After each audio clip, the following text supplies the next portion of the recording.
bienvenidos. Muchísimas gracias por acompañarnos. Por favor, señora, recíbanos en sus casas con su notita de apuntes, porque acá le vamos a dar ciertas verdades o mentiras respecto a la menstruación a través de nuestro consultorio ginecológico, esta vez acompañados de la doctora Janet Marchena. Bienvenida, doctora. Muchísimas gracias por estar acá, porque hoy día vamos a romper mitos acerca de la menstruación. Como debe ser, para que sea un proceso normal, para que sea un proceso que todas las mujeres lo recibamos con la alegría de saber que podemos tener una reproducción y también con el cuidado de cuáles son los cuidados que debemos tener, pero sin caer en aquellas cosas que, por ejemplo, antes me decían, no te laves la cabeza porque se te va a cortar la regla.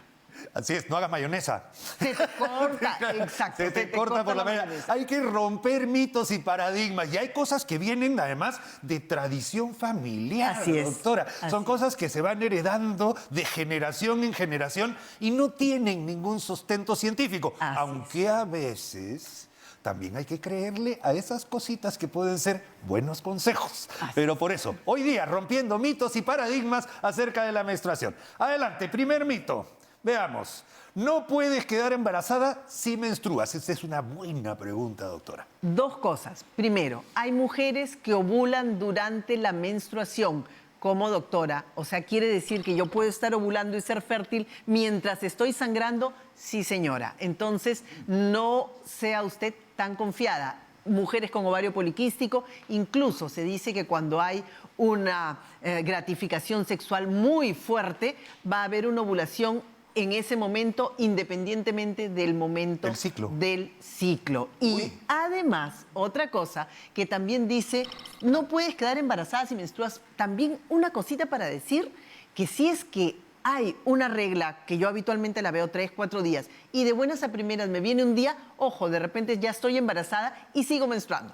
Entonces, ahí también tenemos que tener cuidado. Uno puede confundir un sangradito que no necesariamente es menstruación, y decir estoy menstruando y a la larga estás justo el día de la ovulación, además, ¿no es cierto? Y también, entonces, no es cuestión. Si tú quieres tener una vida sexual sin tener un riesgo de un embarazo no planificado, toma un buen método anticonceptivo. Totalmente de acuerdo, de eso se trata, amigos, pero justamente me parece absolutamente, digamos, necesaria esta aclaración, ¿de acuerdo? Muy bien, vamos a ver. Siguiente mito.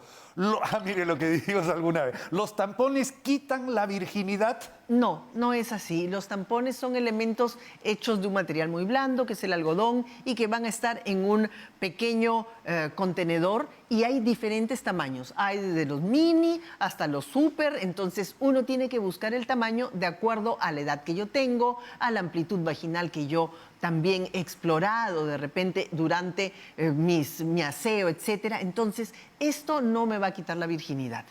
Y es algo que muchas personas tienen como premisa, no se usan tampones. Ahora incluso usamos copas menstruales y que deben en cierta forma ser un poquito de manipulación mayor para el ingreso, pero todas estas cosas van de la mano de una buena educación. Si la paciente no lo sabe colocar, mejor que consulte con el ginecólogo. Tengo pacientes que han ido al consultorio a decirme, doctora, ¿cómo me pongo un tampón? Porque no sé colocarlo. Me traen el tampón, lo ponemos, lo sacamos, ponemos otro y nos gastamos 3 o 4 tampones hasta que ella lo haga bien. Y en las diferentes posiciones, que puede ser echada o que puede ser de pie con una pierna elevada. Entonces son diferentes maneras en que una mujer puede llevar adelante la colocación de uno de estos elementos que son útiles para el cuidado menstrual. De acuerdo. No debo dejar de decir que alguna vez me tocó un caso de retención de un tapón porque en este caso se olvidó. Sí, hay mujeres que se olvidan de retirarlo. Y pasan 3, 4 días y puede llegar a ser muy, pero muy peligroso. Una infección muy severa, que es el síndrome de shock tóxico. Entonces, lo ideal es que esto los guardes para los momentos en donde haya más flujo, que no sea al final de la regla porque de repente te olvidas. Listo. Tercer mito, rompiendo mitos y paradigmas. Dice, en la época de lactancia y la ausencia de regla, no puedes quedar embarazada. Error. Este es otro error que también muchas veces las mujeres cometemos. Pensamos que mientras damos de lactar, como tenemos elevado una hormona llamada prolactina, se supone que no voy a ovular. pero la ovulación es muchas veces muy caprichosa, es muchas veces también muy anárquica y puede ocurrir en cualquier momento. Y si justo tú sigues dando de lactar, tienes 8 meses, dando de lactar, no te venía la regla, pero justo el ciclo empezó en ese momento. Y así como puede empezar a los 2, a los 4, a los 6, en cualquier momento después, mientras Más aún estás si no eres una persona dando de regular, lactar. ¿no es cierto? Y no solo eso, sino sobre todo cuando no estás haciendo lactancia materna exclusiva. O sea, si ya te estás ayudando con fórmula, entonces lo más probable es que tu ovulación pueda recuperarse en forma más rápida y en forma más inopinada. Por lo tanto, no te confíes. Hay elementos que ayudan a que pueda usted tener una vida sexual activa sin necesidad de tener Estar confiando en Exacto. estas situaciones que son fisiológicas, doctora, usted lo ha dicho. El cuerpo es caprichoso y cada persona es diferente a la otra. Exactamente. Por eso, claro, eso es una regla de la vida. Ningún paciente es igual a otro. Es igual a otro. Entonces, precisamente por eso es que siempre decimos, si vas a tener la ayuda de la fórmula, entonces con más cuidado. Y si no has decidido todavía utilizar algún método anticonceptivo, llámese pastillas, etcétera, que sí se pueden usar mientras uno está dando de lactar, entonces, ¿por qué no un preservativo o en todo caso, abstinencia? Sí, pues comer naranjas, dicen doctora. Ese es otro mito. ¿No sabía? No. Entonces le preguntan, ¿antes de o después de? No, en vez de. Eso Muy está bien, muy lindo. vamos a ver la siguiente. Muy bien. Cuando varias mujeres se frecuentan, se sincroniza su menstruación. Y yo tengo una historia de esta, doctora, pero le voy a preguntar. Cuando varias mujeres se frecuentan, ¿pueden sincronizar la menstruación? La ciencia dice que no. Por los años 70 se hicieron algunos estudios, pero la evidencia del mundo real nos dice que sí. Yo lo he visto, doctora. Y es verdad. ¿Por qué? De repente nosotros decimos, se trata de que empezamos a adoptar las mismas costumbres, a tener la misma dieta, a hacer de repente algunos, y poco a poco se va regulando y terminan 3 o 4 compañeras de cuarto menstruando los mismos días. Yo voy a contar, quisiera contar una anécdota, por una relación sentimental hace muchos años, y ¿cómo se llama? Era un equipo de vóley, ¿de acuerdo?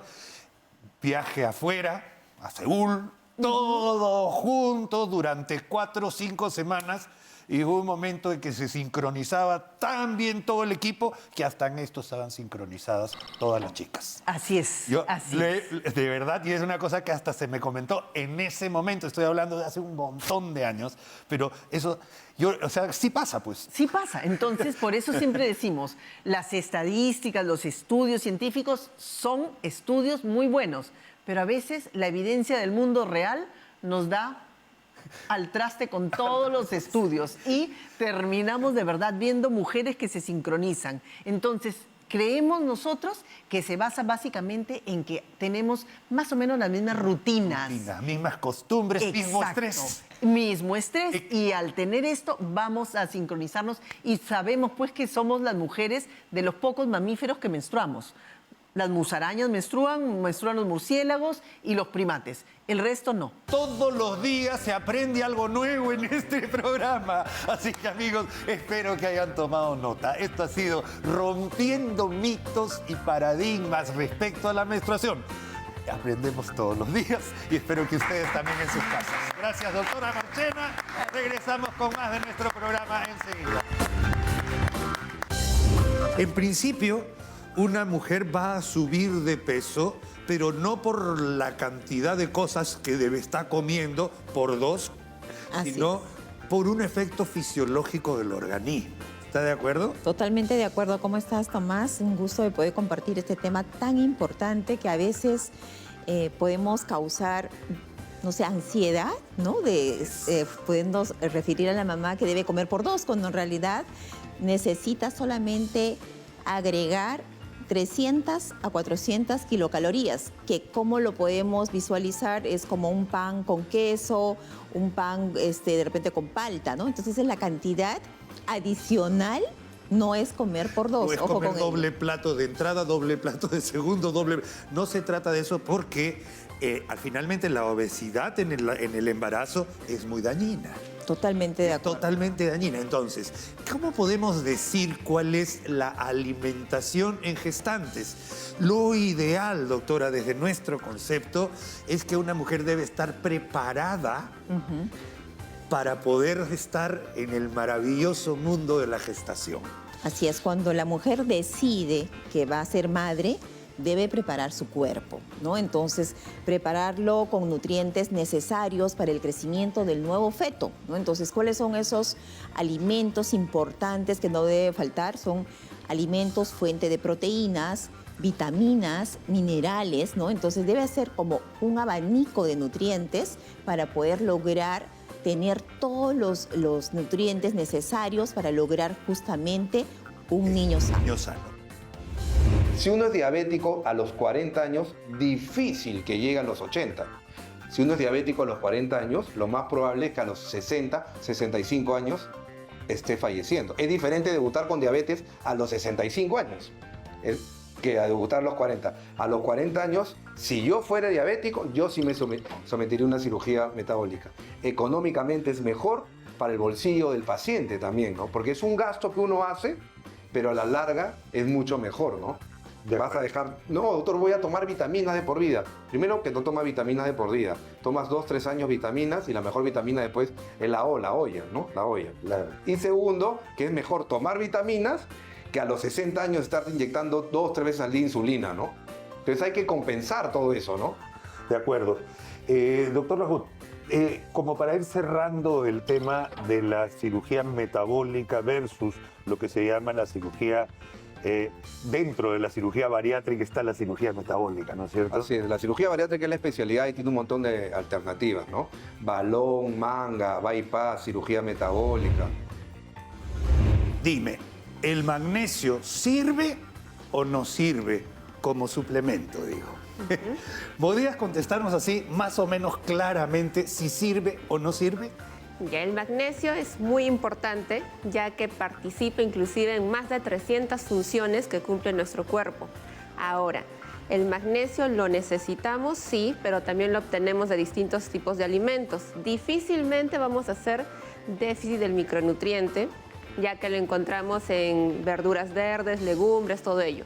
Pero si llegara el caso, sí necesitamos un suplemento. Por ejemplo, ¿en qué casos? Cuando hay problemas gastrointestinales, son adultos mayores, deportistas, en ciertas patologías también necesitaríamos un suplemento. Ok. El magnesio es importantísimo. Hemos dicho que hay micronutrientes, ¿no es cierto?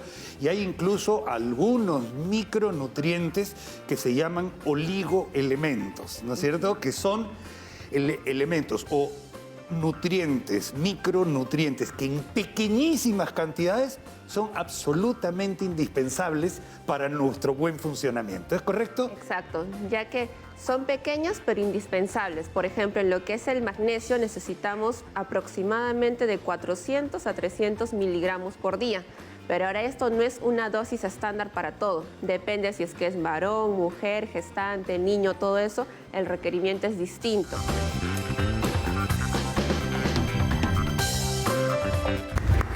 Bienvenidos amigos, muchísimas gracias. Hola Perú, estamos en nuestro consultorio nutricional, en las consultas con la nutricionista doctora Yomi Paz, especialista en alimentos y nutrición.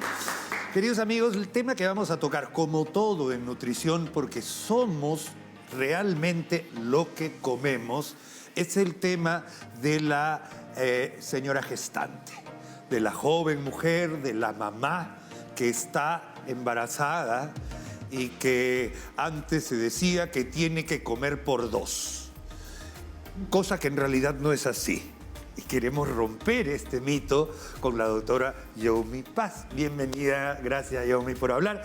En principio, una mujer va a subir de peso, pero no por la cantidad de cosas que debe estar comiendo por 2, sino por un efecto fisiológico del organismo. ¿Está de acuerdo? Totalmente de acuerdo. ¿Cómo estás, Tomás? Un gusto de poder compartir este tema tan importante que a veces podemos causar, no sé, ansiedad, ¿no?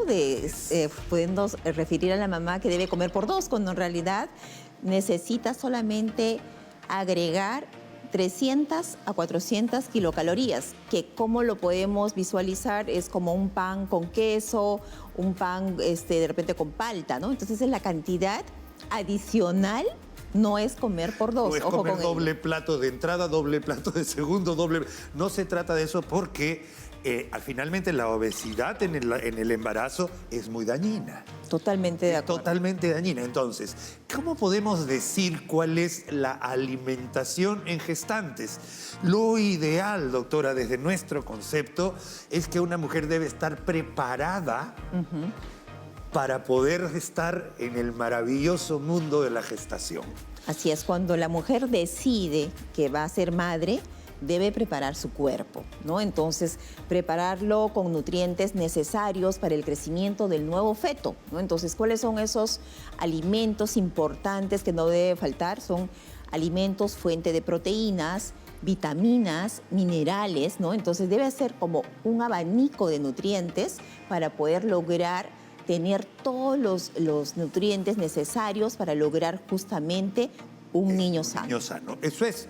Y además los niños se van formando poco a poco. Totalmente. El niñito, por ejemplo, comienza los 3 primeros meses del embarazo, son absolutamente importantes para el desarrollo cerebral futuro.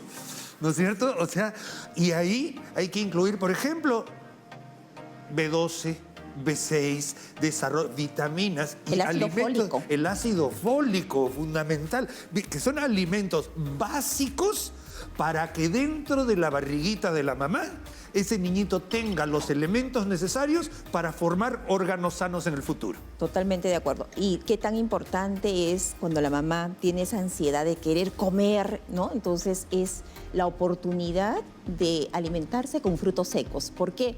Porque nos va a dar justamente esa fuente de ácido fólico que va a necesitar ella para el nuevo ser que está formando, ¿no? Entonces, además de proteínas, porque no solamente vas a tener un nuevo ser, sino vas a necesitar alimentarlo adecuadamente. Y el primer alimento es la leche materna.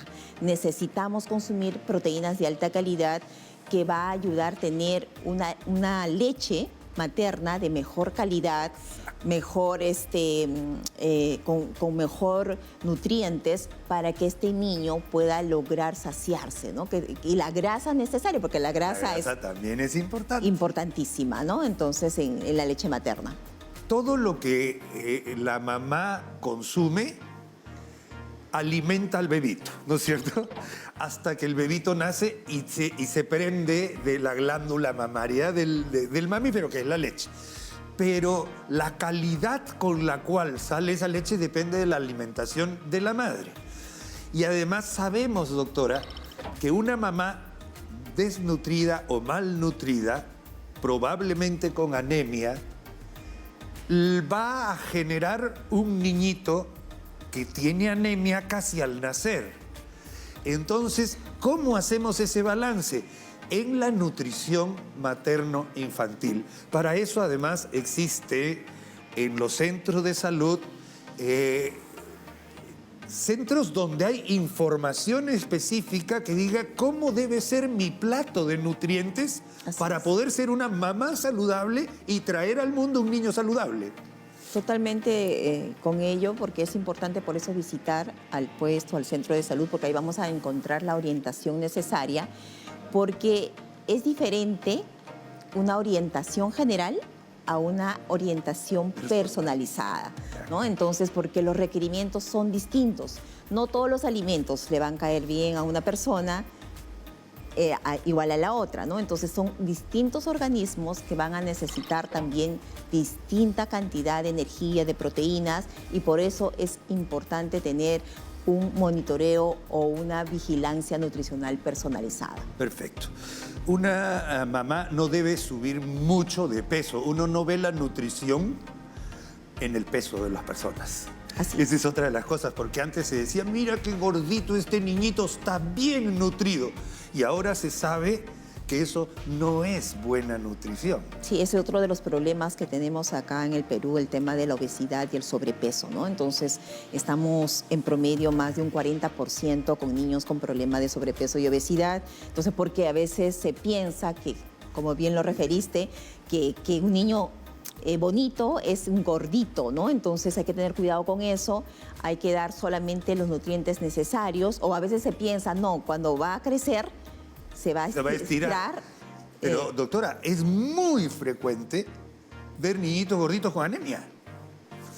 Así es. Así es. Así es. La hemoglobina. No puede ser, la hemoglobina no tiene que ver con el peso ni con la contextura, ni de la mamá ni del niño.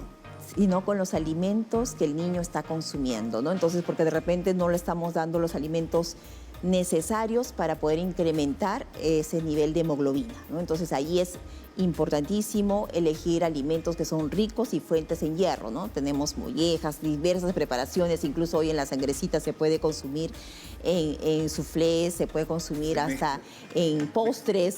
Entonces hay muchas alternativas culinarias, ¿no?, en las cuales nosotros podemos utilizar este alimento. Alimentos fortificados como la leche, por ejemplo, asociada a vitamina D, vitamina E, asociada a hierro, pueden ayudar muchísimo también al desarrollo, pero aprender a comer verduras, espinaca, palta, queso fresco, por ejemplo, que evite la grasa tanto, el consumo de yogur a través de los probióticos y ese tipo de cosas generan una costumbre, no solo en la mamá, sino después probablemente en el niño, que va a ser un niño sano. Es muy importante nosotros ser el ejemplo de nuestros hijos, ¿no? Si nosotros queremos que a nuestros hijos les guste un alimento, tenemos que empezar por nosotros mismos, ¿no? Entonces, y ser conscientes de darles alimentos que realmente los ayuden a tener un buen crecimiento y desarrollo. Totalmente de acuerdo, y eso depende de la familia, depende de usted.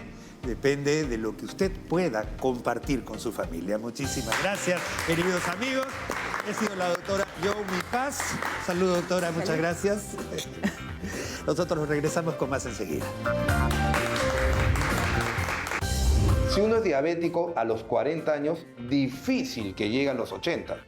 Si uno es diabético a los 40 años, lo más probable es que a los 60, 65 años esté falleciendo. Es diferente debutar con diabetes a los 65 años que a debutar a los 40. A los 40 años, si yo fuera diabético, yo sí me sometería a una cirugía metabólica. Económicamente es mejor para el bolsillo del paciente también, ¿no? Porque es un gasto que uno hace, pero a la larga es mucho mejor, ¿no? Vas a dejar, no, doctor, voy a tomar vitaminas de por vida. Primero, que no tomas vitaminas de por vida. Tomas 2, 3 años vitaminas y la mejor vitamina después es la olla, ¿no? La olla. Y segundo, que es mejor tomar vitaminas que a los 60 años estarte inyectando 2, 3 veces al día insulina, ¿no? Entonces hay que compensar todo eso, ¿no? De acuerdo. Doctor Lahut, como para ir cerrando el tema de la cirugía metabólica versus lo que se llama la cirugía dentro de la cirugía bariátrica está la cirugía metabólica, ¿no es cierto? Así es, la cirugía bariátrica es la especialidad y tiene un montón de alternativas, ¿no? Balón, manga, bypass, cirugía metabólica. Dime, ¿el magnesio sirve o no sirve como suplemento, digo? ¿Podrías contestarnos así, más o menos claramente, si sirve o no sirve? Ya el magnesio es muy importante, ya que participa inclusive en más de 300 funciones que cumple nuestro cuerpo. Ahora, el magnesio lo necesitamos, sí, pero también lo obtenemos de distintos tipos de alimentos. Difícilmente vamos a hacer déficit del micronutriente, ya que lo encontramos en verduras verdes, legumbres, todo ello. Pero si llegara el caso, sí necesitamos un suplemento. Por ejemplo, ¿en qué casos? Cuando hay problemas gastrointestinales, son adultos mayores, deportistas, en ciertas patologías también necesitaríamos un suplemento. Ok. El magnesio es importantísimo. Hemos dicho que hay micronutrientes, ¿no es cierto? Y hay incluso algunos micronutrientes que se llaman oligoelementos, ¿no es cierto? Que son elementos o nutrientes, micronutrientes, que en pequeñísimas cantidades son absolutamente indispensables para nuestro buen funcionamiento. ¿Es correcto? Exacto, ya que son pequeños pero indispensables. Por ejemplo, en lo que es el magnesio necesitamos aproximadamente de 400 a 300 miligramos por día. Pero ahora esto no es una dosis estándar para todo. Depende si es que es varón, mujer, gestante, niño, todo eso, el requerimiento es distinto.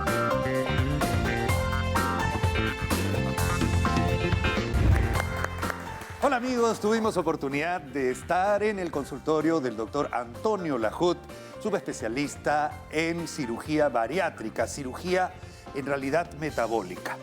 ¿Puede ser que la cirugía ayude a curar a pacientes diabéticos? Lo vamos a escuchar de sus palabras. Hola queridos amigos, bienvenidos, muchísimas gracias. Estamos en un bloque muy especial, invitados por nuestro buen amigo médico, cirujano, general, especialista, subespecialista en cirugía bariátrica, el doctor Antonio Lajut, un compañero de guardias de muchos años en el hospital. Nos ha invitado gentilmente para revisar un tema importante que es avances en la cirugía bariátrica. ¿Y usted sabría alguna vez o se habría imaginado? Yo personalmente no, hasta que la ciencia me ha puesto en razón que hay algunos casos de diabetes, de enfermedades metabólicas que se pueden curar a través de la cirugía, especialmente a través de la cirugía bariátrica. Sí, pacientes que dejan incluso hasta de necesitar hipoglicemiantes e insulina, es decir, curar la diabetes. Doctor Lajut, ¿esto es verdad o no? No, sí es completamente verdad. Ya lo reconocen las revistas de endocrinología, revistas de medicina interna. Inclusive hay estudios muy serios publicados en revistas, en la revista de cirugía de obesidad, sobre pacientes que tienen sobrepeso y son diabéticos, no insulino dependientes, ¿sabes? Eso sí, no insulino dependientes, que se les trata, se les controla la diabetes, ¿no? Sin necesidad de estar tomando metformina y muchísimas pastillas que existen para la diabetes, ¿no? Ojo, Domi, pero para escoger al paciente que tú le puedes hacer una cirugía metabólica hay algunos criterios, ¿no? Claro. Que hay que tomarle sus exámenes péptido C, hay que tomarle su reserva de insulina, cómo está su hemoglobina glicosilada.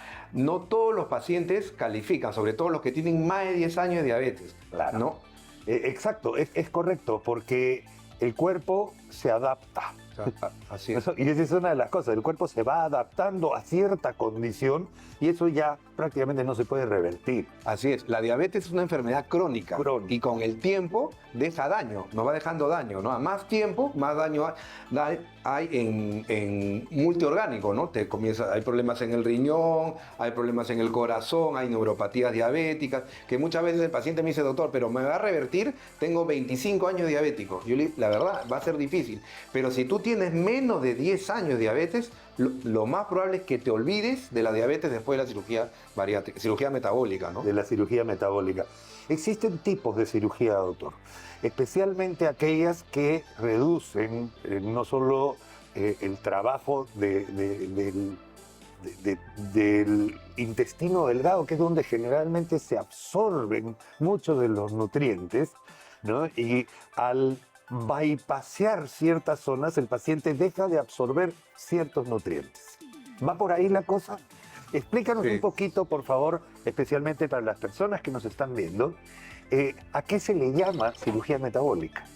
La cirugía metabólica va a haber un cambio en, como dice la palabra, en el metabolismo del paciente. funcionamiento. En el funcionamiento. El paciente, al bypassear determinada cantidad de intestino, que puede ser 1 metro, 1,5 metros, 2 metros, hasta 2,5, antiguamente se bypasseaba más, ya no se bypassea más de ese metraje, el paciente va a comenzar a segregar hormonas propias, que son hormonas intrínsecas hipoglicemiantes de nuestro cuerpo, que en condiciones normales funcionan muy bien, pero en los diabéticos muchas veces hay deficiencias. Acuérdense que la diabetes tiene que ver con la insuficiencia endocrina del páncreas, ¿no? Así es.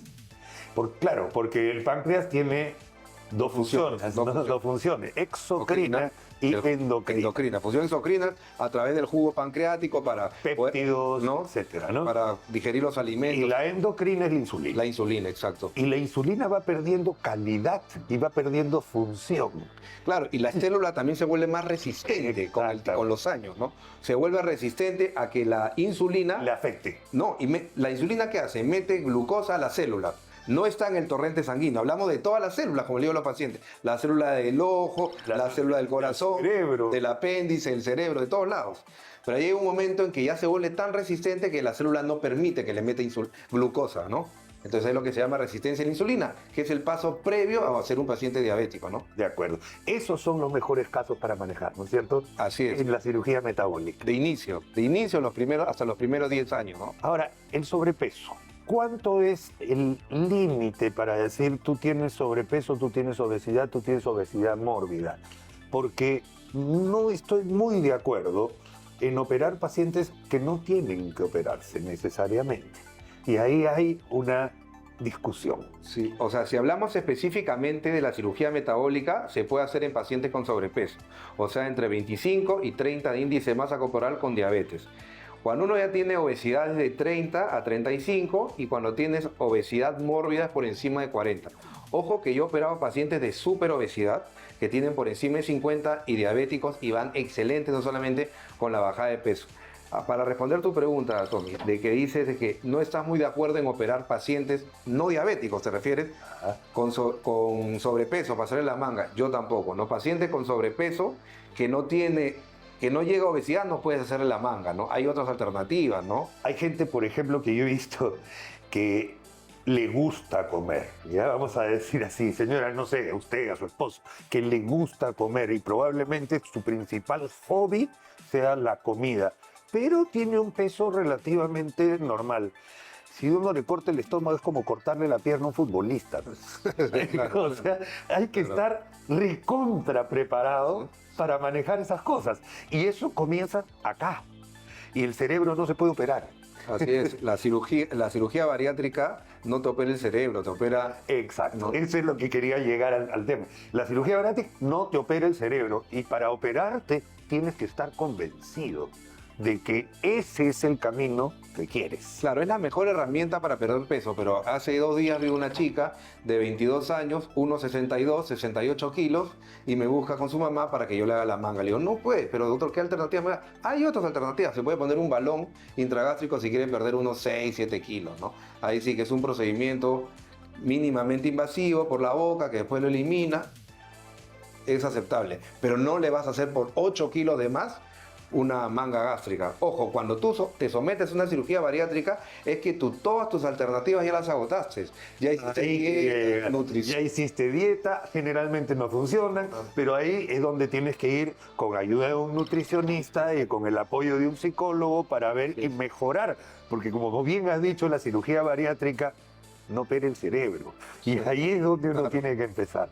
Así es. No, y volviendo a la cirugía metabólica, yo le digo a los paciente que tiene 5 años de diabetes, me buscan en la semana pasada en el consultorio, ya lo he programado. A la larga, como me decía su pareja, económicamente hablando, le va a salir mucho más barato, pero por más que seguro o programa de endocrinología que tenga, programa de diabetes, a la larga es mucho más económico operarse de un bypass metabólico que ser diabético de por vida. Acuérdate que el diabético acorta la expectativa de vida. Si uno es diabético a los 40 años, difícil que llegue a los 80. Si uno es diabético a los 40 años, lo más probable es que a los 60, 65 años esté falleciendo. Es diferente debutar con diabetes a los 65 años que a debutar a los 40. A los 40 años, si yo fuera diabético, yo sí me sometería a una cirugía metabólica. Económicamente es mejor para el bolsillo del paciente también, ¿no? Porque es un gasto que uno hace, pero a la larga es mucho mejor, ¿no?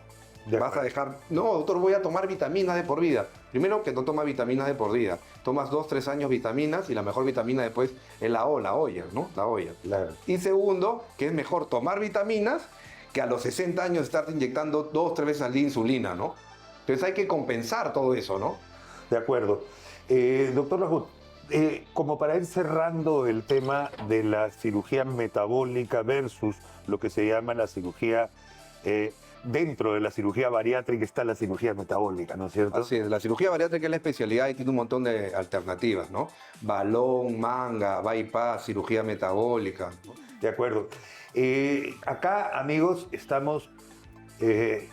la idea no es vender un procedimiento quirúrgico. Lo que estamos haciendo es aterrizando un avance en la ciencia que ha permitido curar a muchísima gente de una epidemia mundial llamada obesidad. Porque es una epidemia mundial. Claro, y esto lo hablamos con base científica. Muy bien dice esa epidemia mundial. Cada vez menos va a haber el trabajo que hacíamos nosotros. Bueno, todavía nosotros nos movemos. Cada vez más se está aumentando el teletrabajo, el trabajo por web, ¿no? Por redes. Entonces ahí va a haber mayor sedentarismo, ¿no? Eso es. Eso es así. Ahora, por eso, para no llegar a esas alternativas, el principal consejo que le podemos dar es una nutrición saludable, actividad física permanente, actividad intelectual permanente, un buen desarrollo social, humanístico, que nos permita también combatir el estrés, que eso finalmente es lo que hace una buena salud.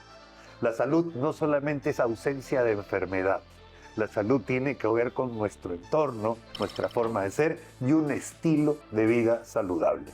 Muchísimas gracias al doctor Antonio Lajut y te espero seguramente en el estudio para revisar aquellas cosas que no hemos podido ir tocando, enseñándonos material quirúrgico de avanzada y que nos puede ir ayudando a entender mejor por qué estamos diciendo lo que estamos diciendo. Muchísimas gracias, Antonio. Listo, Tommy. Gracias por la oportunidad y te tomo la palabra nos encontramos en el estudio de Doctor TV. Perfecto. Muchísimas gracias, amigos. Nosotros regresamos y seguimos con más de nuestro programa.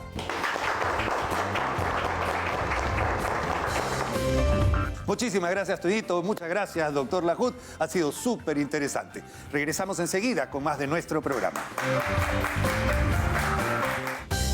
Dime, ¿el magnesio sirve o no sirve como suplemento, digo? ¿Podrías contestarnos así, más o menos claramente, si sirve o no sirve?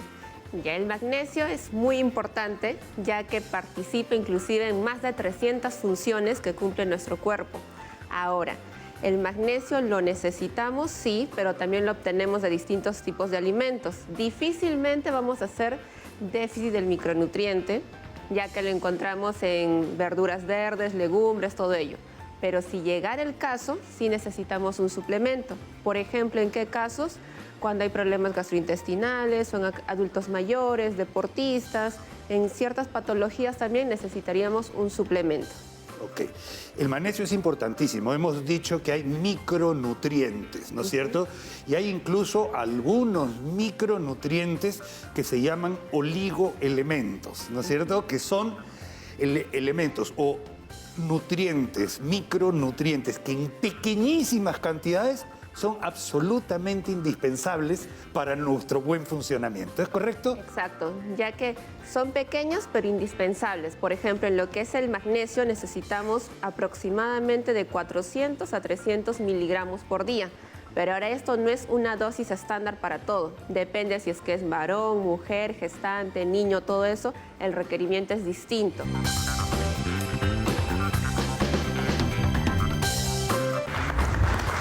Hola amigos, bienvenidos. Muchísimas gracias por acompañarnos en este bloque del programa que muchos están preguntando. Se trata de nuestra consulta nutricional. Vamos a hablar claramente acerca de un producto, además, que está muy en boga en este momento y se ve en casi todas las farmacias del Perú como una especie de suplemento alimenticio. Y para hablar de este tema y hablar de el magnesio, el día de hoy nos acompaña la licenciada Thalía Torres del Hospital 2 de Mayo, Departamento de Nutrición. Bienvenida, Thalía. Muchísimas gracias por acompañarnos el día de hoy. Buenas tardes, gracias por la invitación. Thalía, una cosita. Vamos a ir de frente a lo que mucha gente quiere saber y de verdad yo les cuento que sí he recibido un montón de comunicaciones para preguntarme, dime, ¿el magnesio sirve o no sirve como suplemento, digo? ¿Podrías contestarnos así, más o menos claramente, si sirve o no sirve? Ya el magnesio es muy importante, ya que participa inclusive en más de 300 funciones que cumple nuestro cuerpo.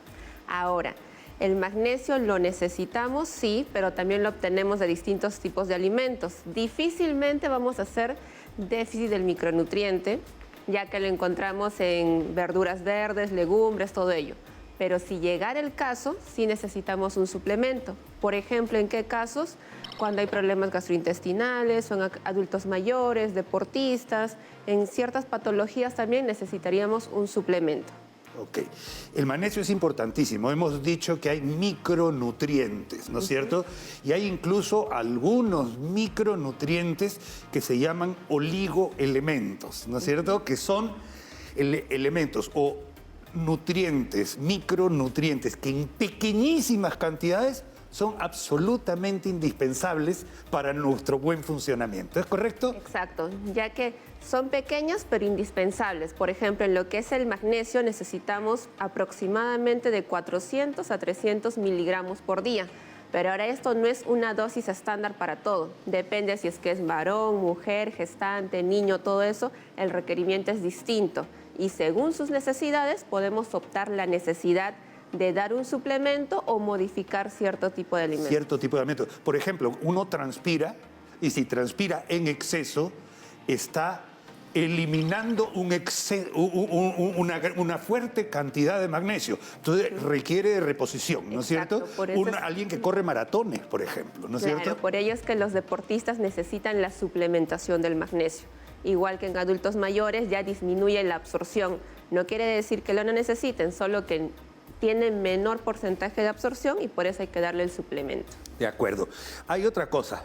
Ay, yo no quiero verduras, no como verduras. Y eso se ve mucho en niños además, que no están bien acostumbrados a consumir este tipo de alimentos que contienen magnesio.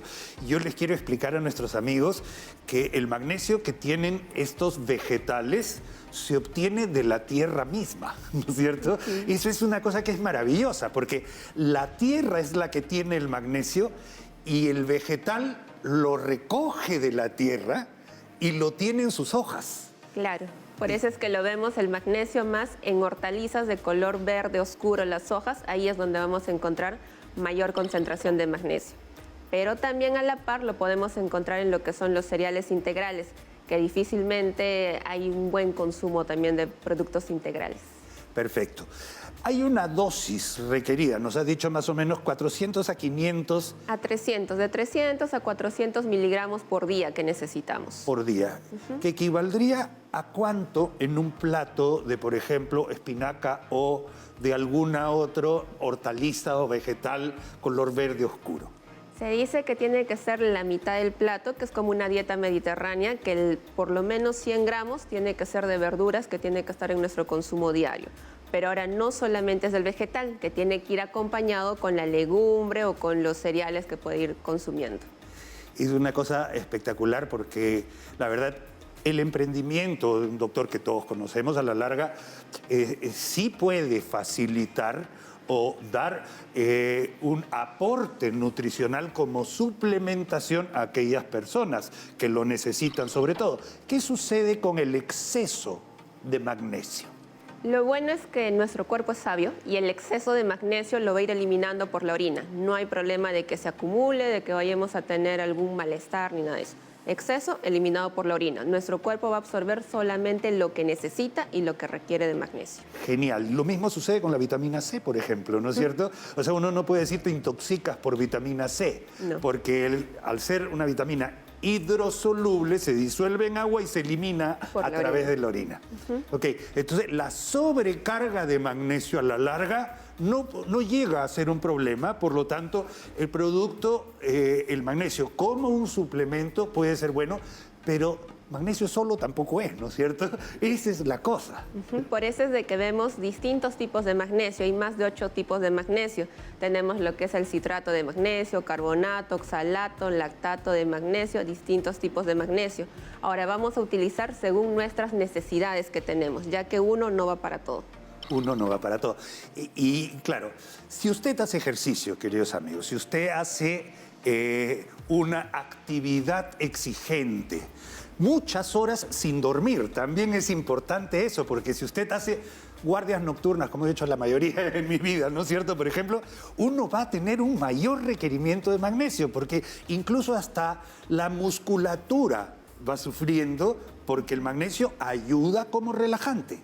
Exacto, ayuda como relajante para problemas musculares, calambres, inclusive también ayuda para el sistema óseo, ya que ayuda a fijar lo que es el calcio. Exactamente. Entonces, justamente en mujeres perimenopáusicas es súper importante para poder fijar el calcio y que no se escape del hueso un consumo, un suplemento de magnesio a cierta etapa de la vida. Claro, se dice también que tiene que ir junto al magnesio con el colágeno también para que podamos sintetizar mejor. Imagínense, de acá se puede hacer un súper preparado, pero como siempre hemos dicho, Thalía, ¿no? La mejor vitamina es la O.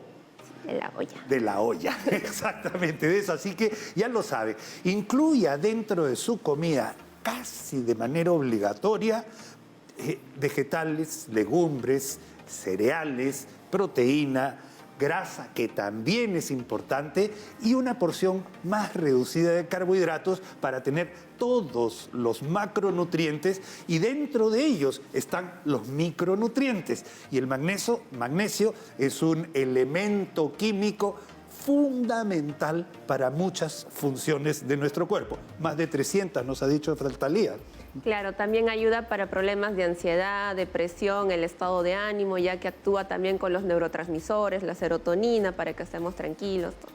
Ya lo sabe, queridos amigos, existen elementos químicos, existen sustancias que en muy pequeñas cantidades, aunque sean pequeñitas, son esenciales para el buen funcionamiento de nuestro cuerpo. La verdad del magnesio se la hemos tratado de explicar aquí en nuestra consulta con la nutricionista, licenciada Thalía Torres. Muchísimas gracias, Thalía, por este espacio. Nosotros vamos a continuar con más de nuestro programa enseguida. Hasta luego. Queridos amigos, un mensaje muy especial para todos ustedes y que lo comparta con su familia. No vendo nada. Existen estafadores, gente de mal vivir, pseudo comerciantes que no sé qué ponen en ciertos pomitos y que utilizan mi imagen para vender productos de dudosa procedencia, y estoy seguro que es una estafa.